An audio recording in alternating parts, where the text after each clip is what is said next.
오늘은 제가 아마 이제 여러분들 교회 중에서도 지금 대림절이라는 그런 기간을 보내는 분들 있을 겁니다.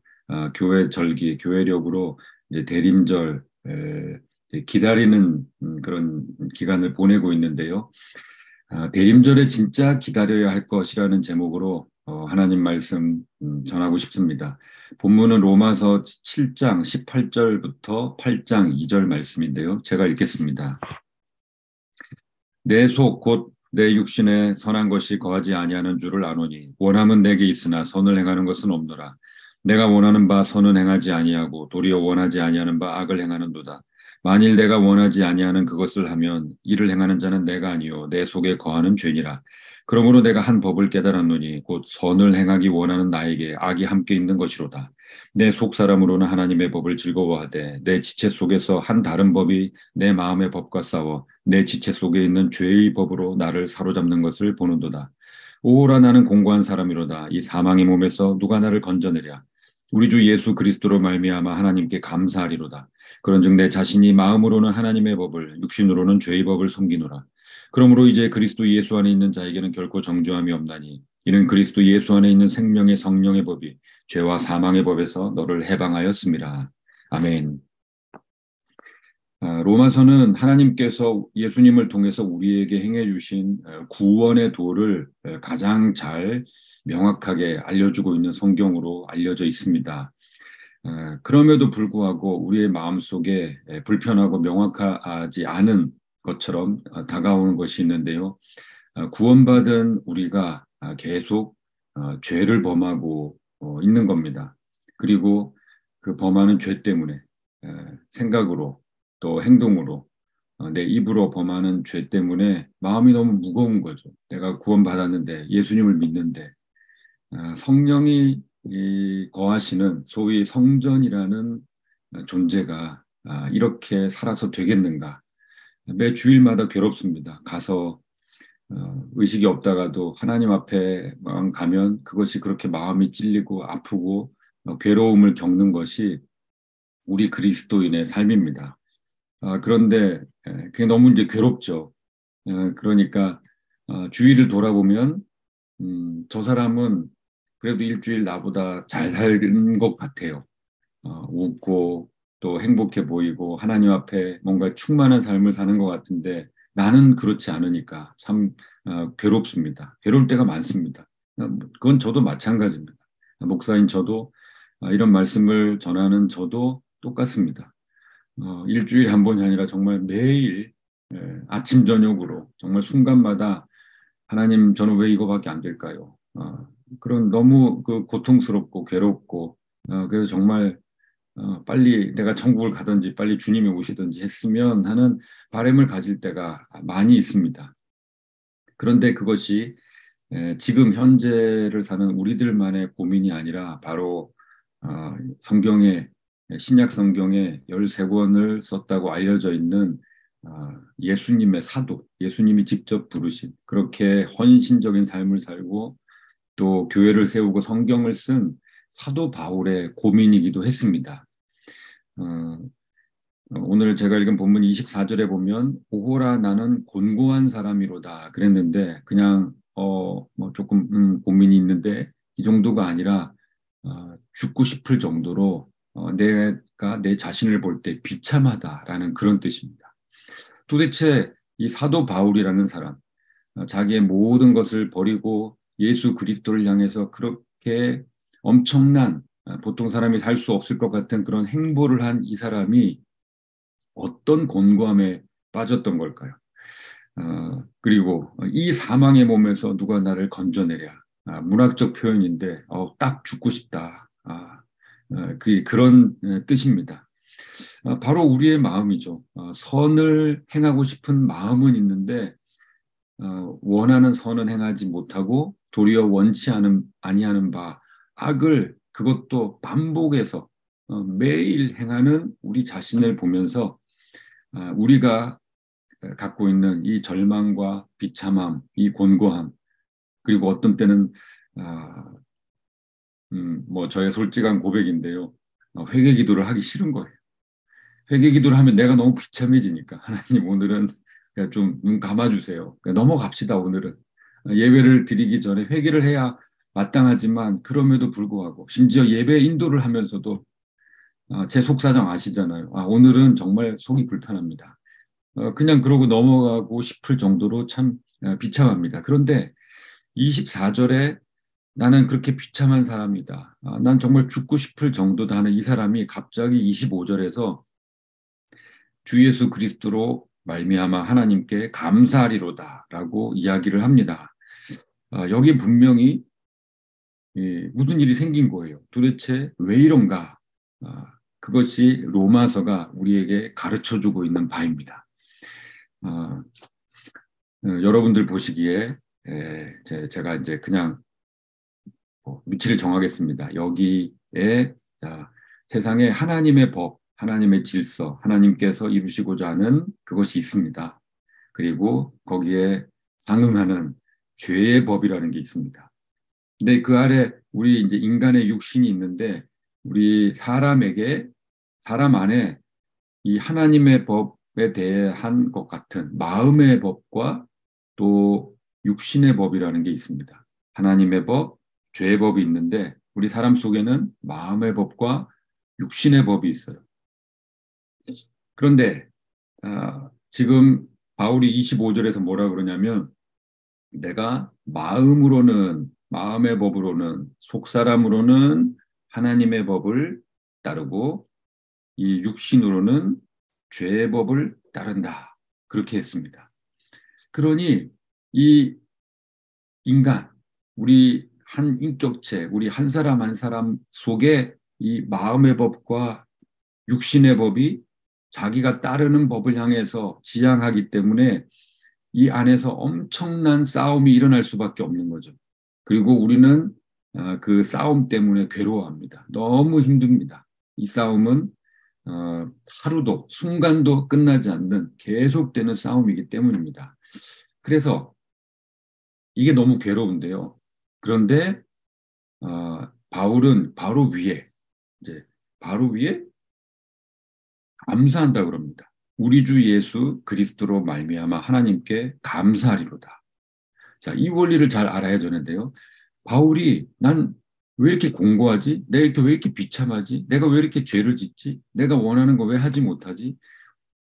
내가 사도인데 성경을 쓰는 사람인데 그런데도 또 이렇게 사는구나. 나 이거밖에 안 되는구나. 정말 죽고 싶구나. 그런데 그것을 가지고 감사합니다. 왜냐하면 제가 여기 말씀을 드렸는데요. 전에는 하나님의 법, 죄의 법이 있을 때 내 모든 인격이 이 마음의 법과 육신의 법, 내 안에 있는 이 마음의 법과 육신의 법 모두가 하나님을 부인하고 죄의 법을 따랐습니다. 그런데 예수 그리스도로 말미암아 예수님의 십자가 보혈 그 권세로 그 은혜로 그 공로로 인해서 내 마음의 법이 여전히 똑같은 육신 속에 있음에도 불구하고 내 마음의 법이 내 속사람이 되어 하나님, 새로운 사람이 되어 하나님의 법을 섬기는 일이 생긴 거예요. 이것이 바로 우리 속에 있는 우리가 괴로움을 가지는 기독교인이기 때문에 가지는 그 괴로움의 원인이기도 하지만 또한 하나 뒤집어 보면 감사의 이유가 되는 겁니다. 전에는 마음의 법과 육신의 법이 다 죄의 법을 따랐지만 이제는 마음의 법이라도 하나님의 법을 따르고 있기 때문에 하나님의 법을 사모하기 때문에 그래서 8장에서 얘기하죠. 자, 그리스도 예수 안에 있는 자에게는 결코 정죄함이 없다. 하나님의 법을 따르는 마음의 법을 가진 자는 정죄함이 없다. 이는 그리스도 예수 안에 있는 생명의 성령의 법이 죄와 사망의 법에서 너를 해방하였습니다. 여전히 육신의 법은 죄와 사망의 법을 따르고 있지만 여기를 따르던 이 마음의 법이 이제는 하나님의 법을 따르기 때문에 이제는 이제 소속이 달라진 거예요. 내 마음의 법이. 그래서 고린도후서 5장에서는 이 일에 대해서 바울이 이야기했습니다. 보라 그런즉 예수 그리스도 안에 있는 자 새로운 피조물이 되었도다. 전에는 마음의 법과 육신의 법이 다 죄의 법을 따르는 그런 죄의 죄로 가득 찬 피조물, 타락한 피조물 존재였어요. 그런데 새로운 피조물입니다. 여전히 육신은 그 모양 그대로인데 이 마음의 법이 하나님의 법을 따르는 성령이 임해서 그 일을 하게 하신 새로운 피조물이 된 겁니다. 그래서 감사하는 거죠. 정죄함이 없습니다. 마음의 법이 하나님의 법을 따를 때 정죄함이 없는 거예요. 육신의 법마저도 하나님의 법을 따라서 죄를 짓지 않아서 정죄함이 없는 게 아니라 예수님의 이름을 믿을 때 마음의 법이 하나님을 따르고 하나님을 사모하는 그 일이 우리 속에 이루어졌기 때문에 성령께서 행하셨기 때문에 예수님의 이름으로 행해 주셨기 때문에 마음의 법이 하나님의 법을 따르는 그렇게 만들어 주신 거죠. 따르는 그 사람에게는 정죄함이 없습니다. 여기까지가 이미 우리에게 행해진 바예요. 그런데 지금 우리는 성탄절을 앞두고 대림절이라는 절기를 보내고 있는데 그럼 대림절은 무엇인가? 네, 기다린다는 자, 임재를 기다린다는 절기인데 공교롭게도 우리를 조금 혼란시키는 부분이 대림절은 어느 절기 앞에 있냐면 성탄절 앞에 있어요. 성탄절 앞에 있다는 것이 우리를 혼란스럽게 합니다.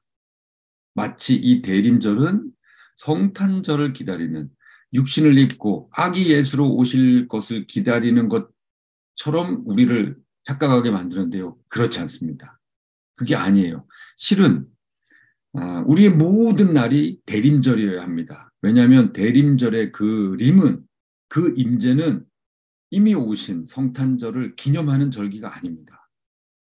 그것을 기념하고 기다리는 게 아니라 바로 다시 오실 예수님의 재림을 기다리는 것이기 때문입니다. 오늘 찬양을 부를 때 야, 이거 정말 한 성령께서 역사하시는구나 그런 생각을 했습니다. 그 가사에 아버지 사랑 내가 노래하면서 죽음도 생명도 천사도 막을 수 없는 어떤 사랑인가요? 다시 오실 그 사랑. 다시 오실 그 사랑입니다. 우리는 다시 오시는 예수님, 재림의 예수님을 매일 매순간 기다립니다. 왜요? 그때는 어떤 일이 벌어지느냐? 그게 로마서 8장 한 장만 넘기면 우리 오늘 7장 18절부터 봤는데 8장 18절부터 그 내용이 나옵니다. 제가 읽어드릴게요. 생각하건대 현재의 고난은 장차 우리에게 나타날 영광과 비교할 수 없도다. 지금 바울은 단순히 자기가 전도하면서 받는 핍박이나 이런 상황만을 상정한 것이 아닙니다. 자기를 가장 비참하게 만드는 건 핍박, 육신의 고난, 감옥에 갇히는 게 아니에요. 무엇입니까? 원하는 선을 행하지 못하는 그 비참함입니다. 그런데 현재의 고난은 장차 우리에게 나타날 영광과 비교할 수 없도다. 피조물이 고대하는 바는 하나님의 아들들이 나타나는 것이니 피조물이 허무한데 굴복하는 것은 자기 뜻이 아니요 오직 굴복하게 하시는 이로 말미암음이라. 그 바라는 것은 피조물도 썩어짐의 종로로 난 데서 해방되어 하나님의 자녀들의 영광의 자유에 이르는 것이니라. 피조물이 다 이제까지 함께 탄식하며 함께 고통 겪고 있는 것을 우리가 아느니라. 그뿐 아니라 또한 우리 곧 성령의 처음 익은 열매를 받은 우리까지도 속으로 탄식하여 양자될 것 곧 여기 포인트 나옵니다. 우리 몸의 속량을 기다리느니라. 우리 몸의 속량 무엇인가요? 이 육신의 법도 하나님의 법을 따르는 우리 몸의 속량을 기다리느니라. 왜? 우리 마음은 이미 하나님을 향해 있으니까요. 우리 몸의 속량을 기다리느니라. 우리가 소망으로 구원을 얻었으며 보이는 소망이 소망이 아니니 보는 것을 누가 바라리요. 만일 우리가 보지 못하는 것을 바라면 참음으로 기다릴지니라. 대림입니다. 무엇을 기다립니까? 예수님의 재림. 그때는 어떤 일이 일어나나요? 우리의 마음과 우리의 몸이 마음의 법과 우리의 몸의 육신의 법이 함께 충돌 없이 하나님의 법을 따르는 일이 이루어지기 때문입니다. 이제 여기 나오죠. 네. 바랄 수 없는 것. 도대체 그런 상태가 무엇일까? 우리 속에 한 번도 이루어진 적이 없어요. 이 땅에 어떤 인류도 그것을 누려본 적이 없어요. 마음의 법과 육신의 법이 충돌 없이 하나님의 법을 따르는 그 일이 우리에게 이루어질 것입니다. 부활의 몸, 새 몸을 입은 우리에게 이루어질 것이기 때문에 그때가 언제인가요? 바로 재림이죠. 주께서 다시 오실 그날, 주께서 다시 오신 그날, 이 로마서 7장의 이 고민이 없어지고 로마서 8장의 그 일이 우리 속에 이루어질 것입니다. 그래서 우리는 이 절기, 성탄절을 앞둔 이 며칠간이 대림절이 아니라 실은 우리 살아가는 하루하루가 주님께서 날 부르실 날까지 또한 주께서 다시 오실 그날까지 매일매일 하루하루가 대림절, 주의 재림을 기다리는 날인 것입니다. 성탄절을 앞두고 우리에게 와주신 주님을 묵상합니다. 하지만 거기서 끝나지 않고 그 사랑 때문에 다시 와주실 그 사랑을, 그 예수님을 다시 우리 속에 깊이 새기고 우리의 신앙의 고백으로 삼을 수 있는 저와 여러분들이 되기를 우리 주 예수 그리스도 이름으로 축원합니다. 기도하겠습니다. 하나님, 우리가 성탄절을 앞두고 또 교회에서 대림절이라는 절기를 지키기도 합니다. 하나님, 그러나 이 절기는 성탄절을 기다리고 성탄절을 기념하고 오신 주님을 축하하는 성탄절을 기다리는 절기가 아니라 다시 오실 주님, 내 교회를 다니면서도 예수님을 믿는다 하면서도 성전이 되었으면서도 여전히 계속 반복해서 죄를 짓고 있는 우리가 온전한 부활의 몸을 입고 육신의 법과 마음의 법이 함께 하나님을 섬기는 그때를 우리가 깊이 사모하게 되는 줄 믿습니다. 사도 바울이 7장에서는 오라 나는 공고한 사람이로다 비참하다 죽고 싶다 할 정도 했다가 바로 그 다음 장에서 소망으로 그날을 기다린다고 한 것처럼 주여 우리도 그런 삶, 그런 고백하며 살게 하여 주옵소서. 다시 오실 주님을 간절히 바라는 재림신앙으로 사는 우리 모두가 되게 하여 주옵소서. 우리의 마음에, 우리 영혼의 이 따뜻함만은 주님께서 주신 그 사랑, 다시 오실 그 사랑으로 인해 뜨거워지고 따뜻해질 수 있도록 그 이웃에게 이 따뜻함과 이 뜨거움을 전할 수 있도록 은혜를 베풀어 주옵소서. 예수님 존귀하신 이름으로 기도드리옵나이다. 아멘.